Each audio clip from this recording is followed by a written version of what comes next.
Dr. Valderrey. You can either type down the questions. There's a questions tab that some of you have already been using. You can type down your question there, and I will be reading it to Dr. Valderrey. Or if you have a working microphone, there is a raised hand button you can push in the control panel. You will see on your screen. You can push that so that we can open your microphone if your microphone is working, and you can also state your question through that.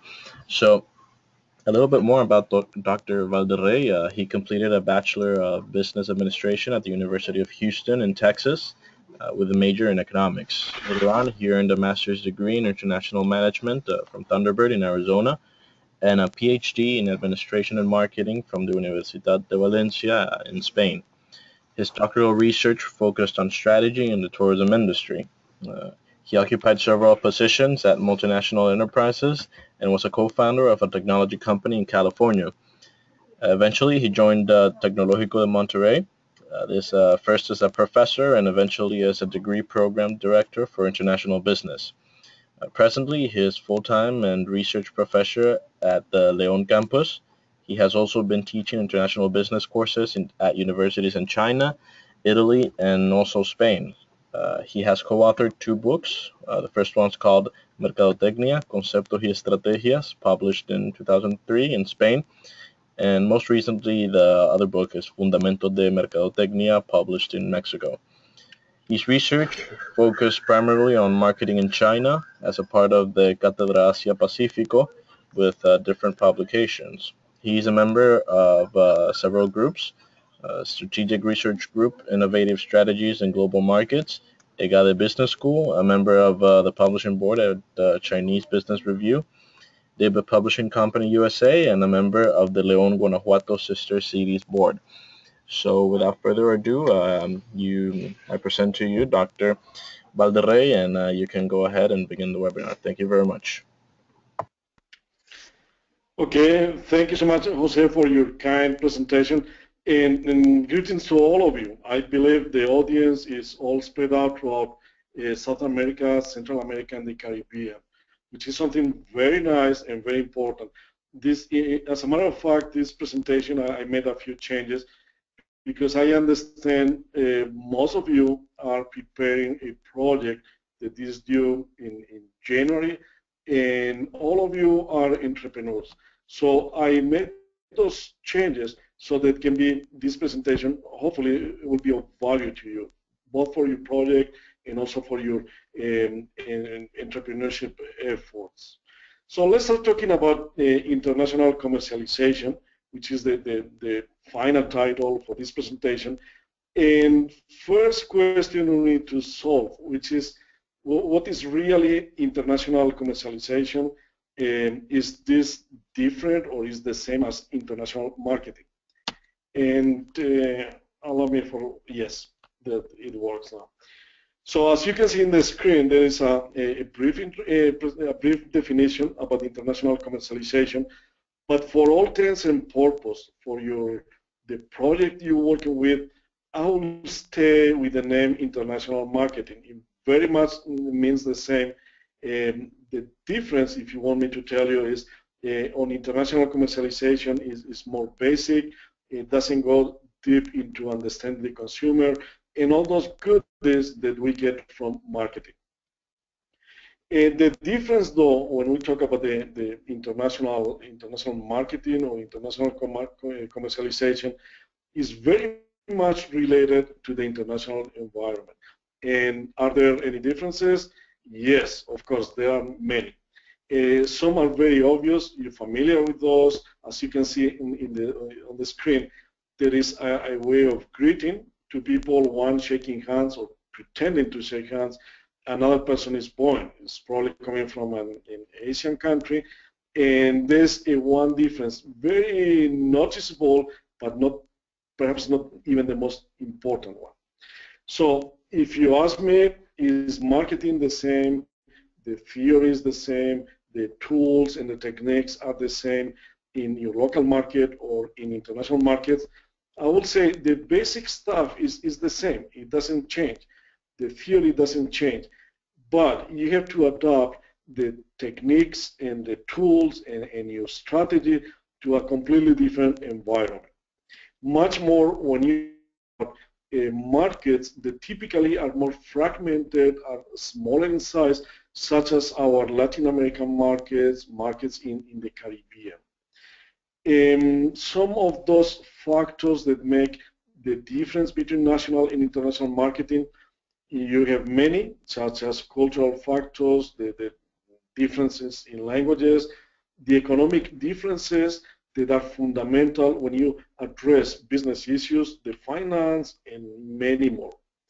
Also, the degree of competition. If you are marketing your product in Jamaica, for instance, you don't have that many competitors. You know them pretty well, and you know that you are in the driver's seat. You control the situation. Yes, there are those probably obnoxious competitors, but there are not that many. Instead, when you go to other markets, you pretend to sell you the same product or offer the same service, say in the US, in Canada, the degree of competition is absolutely different, and you need to be prepared because competition comes from every corner, shape in any possible size or color. Third factor that where you see the difference between staying national or going international is the market selection, which is very important. You cannot just pretend for all of us, some that are creating a company to go to cover global markets. Those are markets for multinational corporations already settled in many different countries. For us, we need to be more alert for opportunities in specific markets, and that's not an easy task to select which one is the market that you would like to be addressing. Another point of another issue very much related to the same idea of selecting a market is the entry strategy. Is not the same. You cannot just say I will place a branch of my company into Germany and I start selling, because it's way too expensive, especially for people like you, young entrepreneurs. You need to be very mindful regarding the strategy and also the resources that you need to have a significant presence in different markets. So we cannot look at the world at a single market for the moment, but we have to select very careful what are those markets where I can have an impact and where I have some degree of control. Then you have to devise marketing plans according to the specific scenarios, and those marketing plans change a lot. Finally, there's the last difference is deliberate and reactive strategies. When you are on your own market, most probably you start from scratch, you start from the beginning, and you are in charge. When you look at international markets, then you react so many times to product offerings, to demand for your product that comes from every corner of the world, so you react to those strategies. So small companies, people with a project, with a dream, so many times they have to wait and hold it. They plan and make changes according to the situation. If you have a customer in Chile that is requiring your product, then you probably have to hold on your initial business plan and see how you can satisfy the demand from that particular customer if it helps on your international strategy. So among the reasons for companies to go international, there are certainly many, but basically you find new markets, sometimes you get some manufacturing advantages, cost advantages, and maybe you have a temporary stock, you can get rid of the temporary stock, you have a slack time, you can use that time to offer your product in different countries. Also for market saturation, you live in Ecuador and you already are the champion, you have almost a monopoly of the market. but you need to go farther. So you need to go and explore different situations in other nations. When you go international, you gain international competitiveness, because by the very fact that you need to react to other competitors, you are acquiring knowledge, and you are much better off by the time you realize. You're much better off even if you in your own market, because you know how to deal with other competitors, companies that use advanced technology, advanced marketing, and so on. So there's a knowledge that you gain by going and compete into other countries, into other continents. Finally, you can develop some strategic alliances, and that's very easy nowadays. In the past, it used to be very difficult to pretend to have those strategic alliances in other markets, but it's very easy, especially for you young entrepreneurs, because you can get in touch with people, with your potential partners, and start a business and see how your business match somebody else's business, somebody else's interest. And yes, obviously there is some development and innovation, because you're forced to. You want to compete into the big leagues. It's time to innovate and to look for to adapt your offering to new situations. So let's talk about this factor that we said is so important, which is called the international business. You have this picture of McDonald's in China, and even taking a glance at this picture, you see some of the difference. This is not the McDonald's that you know in Bermuda, it's not the McDonald's that you know in Belize, and so on. So the international environment, you have a graph here, you have a picture where it describes the many different aspects and many different factors that we need to include. Okay, that's for you. I keep it on your presentation. We have tons of material. We have a long way to go. So you can cover on your own. I will share the presentation with you, all the different aspects. But let's focus now on those that I consider the most important ones, especially for you on your particular situation. And first of all, let's look at the economy, because the economy tells a lot for us. And first thing, there are some economic indicators that are very important. I'm sure you're familiar with those indicators, such as, first of all, the size of the economy. We are used to look at small markets, or relatively speaking, small markets, all the way throughout Latin America and the Caribbean. But then you go to other markets, and first thing you need to know, you don't know those countries by heart.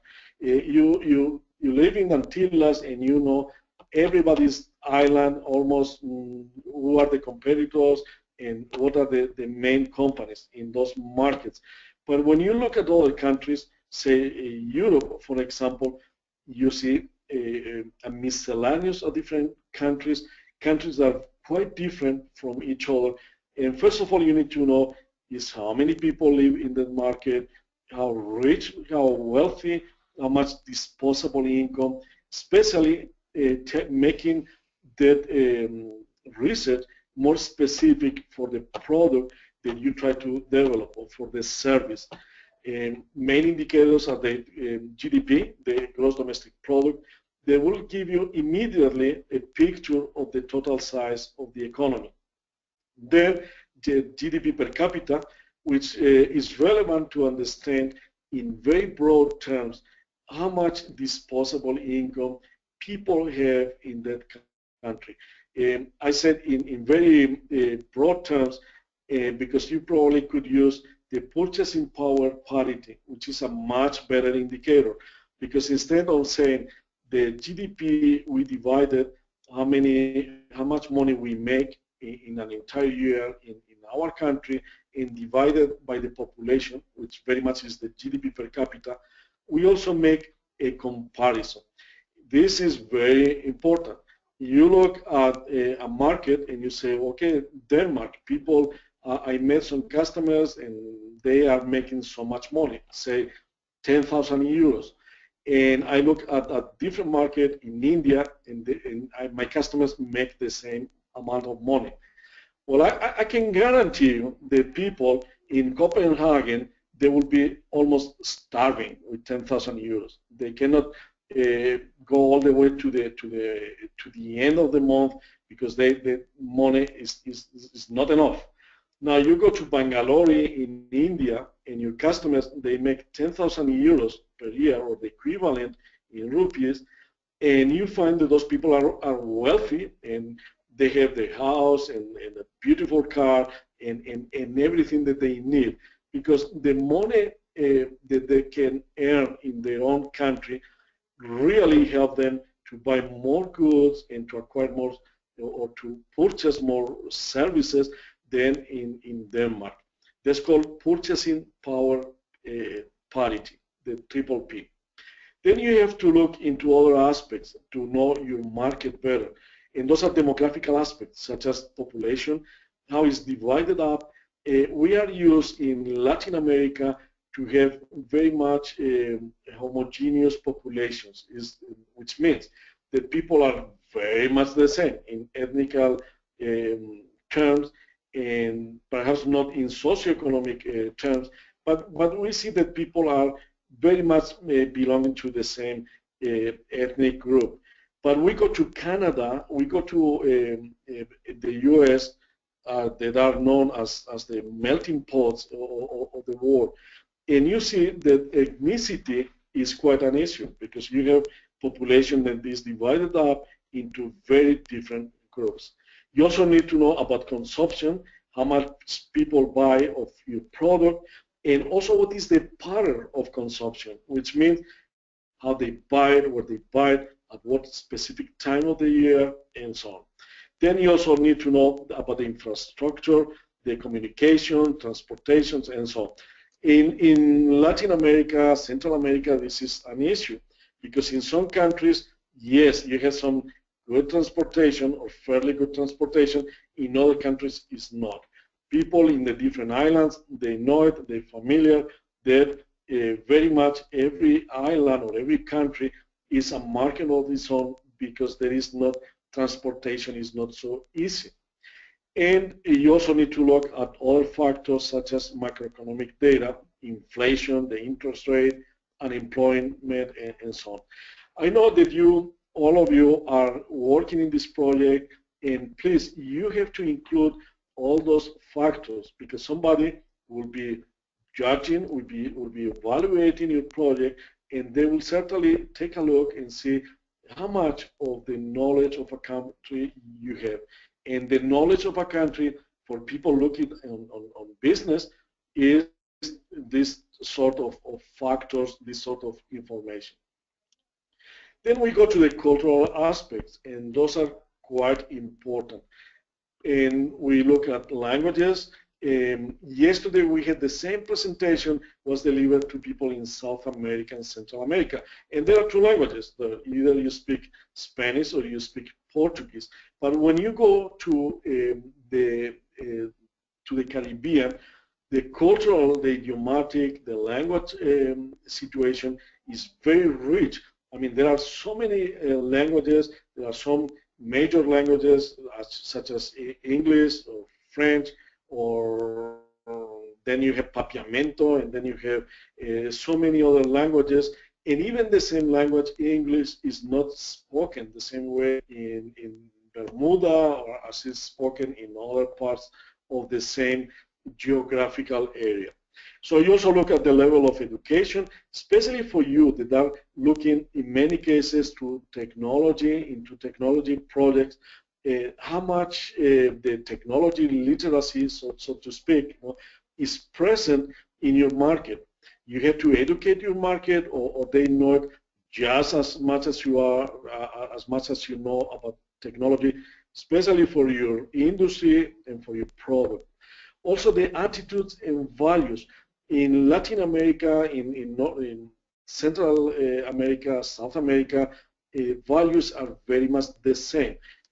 People come from a same religious background in many, and there are changes, and there are some other ways to enrich this religious aspect. But once again, in the Antilles, in the Caribbean, the attitudes and the values, they change. It's very rich context, and you need to be familiar with. Then there's religion, there are different traditions, and the most important aspect in terms of cultural factors is the adaptability to external changes. Some countries are beautiful because anytime you try to sell a product, people are just waiting, are very open-minded to any of the services or the products that you pretend to offer, whereas in other countries it's way too difficult. It's probably even better off for the moment to stay out of those markets because the difficulties in terms of cultural aspects are just too much for a company that is just starting, for a project that is just being promoted by you. Then also we need to go and look into the legal aspects, and there's a major pain for many of you. I have seen in so many textbooks where they say the immediate advice is you as an exporter should know every single aspect of the export procedure.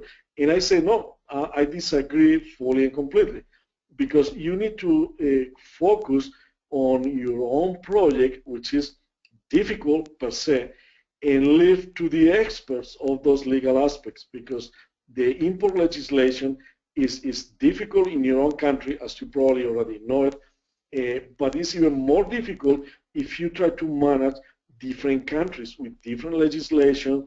They ask for different documents, and there is a common denominator. They ask for everything. They ask for every possible paper, and in really being sincere is a nightmare for people that are not so inclined into those aspects of international commerce and trade.